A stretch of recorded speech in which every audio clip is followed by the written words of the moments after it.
Devarakonda municipality ఎన్నికల సందర్భంగా సమావేశం నిర్వహించడం జరిగింది। ఈ యొక్క సమావేశంలో పట్టణంలో ఉన్న 20 వార్డులకు గాను కాంగ్రెస్ పార్టీ బలపరిచిన కాంగ్రెస్ పార్టీ కౌన్సిలర్ అభ్యర్థులకు బీ ఫ్యాన్స్ అందజేయడం జరిగింది। ఈ యొక్క కార్యక్రమంలో నల్గొండ జిల్లా కాంగ్రెస్ పార్టీ అధ్యక్షులు పున్న కైలాష్ నేత ముఖ్య అతిథిగా హాజరయ్యారు। మిత్రులందరికీ నమస్కారం। ఈ రోజు ఈ పత్రికా సమావేశానికి అదే విధంగా కాంగ్రెస్ పార్టీల అభ్యర్థుల యొక్క తుది జాబితాని వాళ్ళందరి బీ ఫారం వారి చేతుల మీద జిల్లా కాంగ్రెస్ అధ్యక్షుడు పున్న కైలాష్ నేత గారు వారి చేతి మీదుగా పంపిణీ చేసే కార్యక్రమంలో పాల్గొని వారు ఇక్కడికి ఇచ్చేసినందుకు వారికి మనస్ఫూర్తిగా నా హృదయపూర్వకమైనటువంటి ధన్యవాదాలు కృతజ్ఞతలు తెలియజేసుకుంటున్నాను। ఈరోజు కాంగ్రెస్ పార్టీ తరఫున పోటీలో నిలబడేటువంటి 20 మంది అభ్యర్థులని అన్ని సామాజిక కోణాలతో పాటుగా అదేవిధంగా గెలిపే ధ్యేయంగా ఆలోచించి ఈరోజు అభ్యర్థులను నిర్ణయించడం జరిగింది।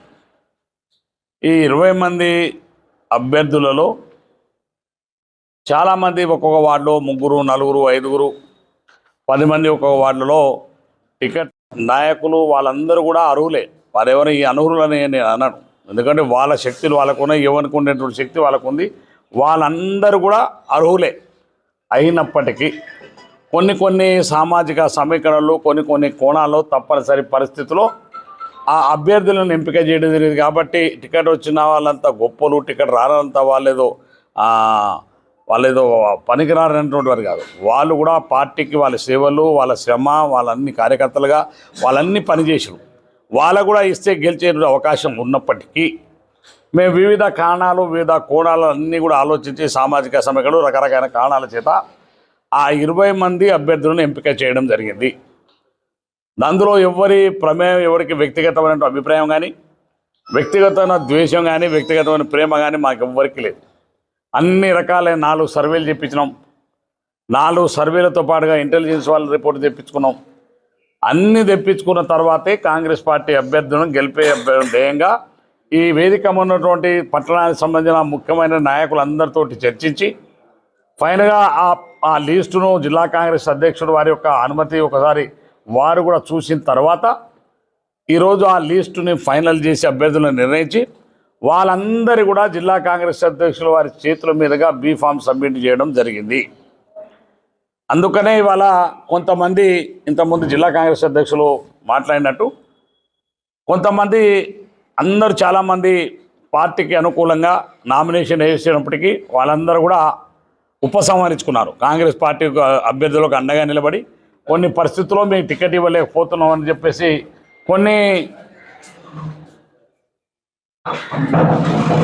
చాలామంది పార్టీకి అండగా ఉంటామని, చాలామంది పార్టీకి పనిచేస్తామని, మాకు అవకాశం రాకుండా కాంగ్రెస్ పార్టీకి గెలిపే ధ్యేయంగా అని చెప్పేసి అనేక మంది అభ్యర్థులు నామినేషన్ వేసేప్పటికీ వాళ్ళందరూ కూడా ఉపసంహరించుకున్నారు।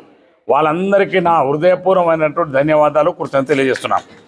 వాళ్ళ పార్టీ లైన్లో నిలబడినది వాళ్ళు ఇంకా రిక్వెస్ట్ చేసిన ఉపసంహరించుకోవడమే కాదు, కాంగ్రెస్ పార్టీ అభ్యర్థుల కొరకు అందరూ కూడా మీరు కష్టపడి ఈ 10 రోజులు పనిచేయాలని మిమ్మల్ని అందరూ కూడా రిక్వెస్ట్ చేస్తున్నాను। తద్వారా భవిష్యత్తులో వాళ్ళకి తప్పకుండా కాంగ్రెస్ పార్టీ అండగా ఉంటుంది। కాంగ్రెస్ పార్టీలో చాలా అవకాశాలు ఉన్నాయి। ప్రభుత్వంలో కొంతమందికి అవకాశాలు ఇస్తాం, పార్టీ పదవుల్లో కొంతమందికి అవకాశాలు ఇస్తాం।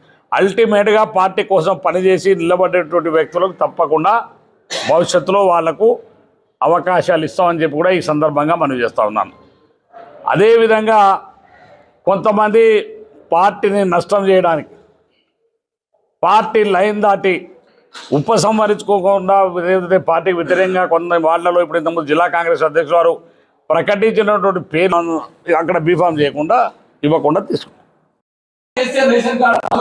కొత్త ఇళ్ళు రావు, బస్సులలో ఉచిత ప్రయాణం లభించదు, అభివృద్ధి ఆగిపోతుంది అని ఆందోళనతో ఇవాళ ప్రజలు ఉన్నారు। కాబట్టి మా వైపు నిలబడడానికి ప్రజలు సిద్ధంగా ఉన్నారు। సోదరి మనులు, మా అక్కలు చెల్లెళ్ళ దీవెనతోటి ఖచ్చితంగా రేపు 11వ తారీఖు నాడు జరిగేటువంటి ఎన్నికల్లో హస్తం గుర్తుకు ఏమవుతా ఉన్నారు। మేము స్పష్టమైనటువంటి ఆధిక్యంతో ఇవాళ ఇంటెలిజెన్స్ కానీ, అటు ప్రజల్లో కానీ, అటు కార్మిక సంఘాలు కానీ, అదేవిధంగా కుల సంఘాలు కానీ, సామాజిక వర్గాల సంఘాలలో స్పష్టంగా కాంగ్రెస్ వైపు నిలబడడానికి ఒక అద్భుతమైనటువంటి ఎన్నిక। ఈ ఎన్నికల్లో ప్రజలందరూ కూడా కాంగ్రెస్ వైపు గౌరవనీయులు బాలన్న గారి నాయకత్వం వైపు నిలబడాలని కూడా అప్పీల్ చేస్తూ తప్పకుండా అభివృద్ధికి పట్టం కట్టండి. మీ రోడ్లను అభివృద్ధి చేసుకోండి. కొత్త రేషన్ కార్డులు కానీ, అదేవిధంగా మరి రాబోయే రోజుల్లో మరిన్ని కొన్ని ఇండ్లు కానీ ఇట్లా అభివృద్ధి జరగాలంటే మీరు ప్రతిపక్షానికి ఓటు వేసి అది మోరిలో వేసినట్టు అని కూడా ఈ సందర్భంగా మనవి చేస్తున్నాం.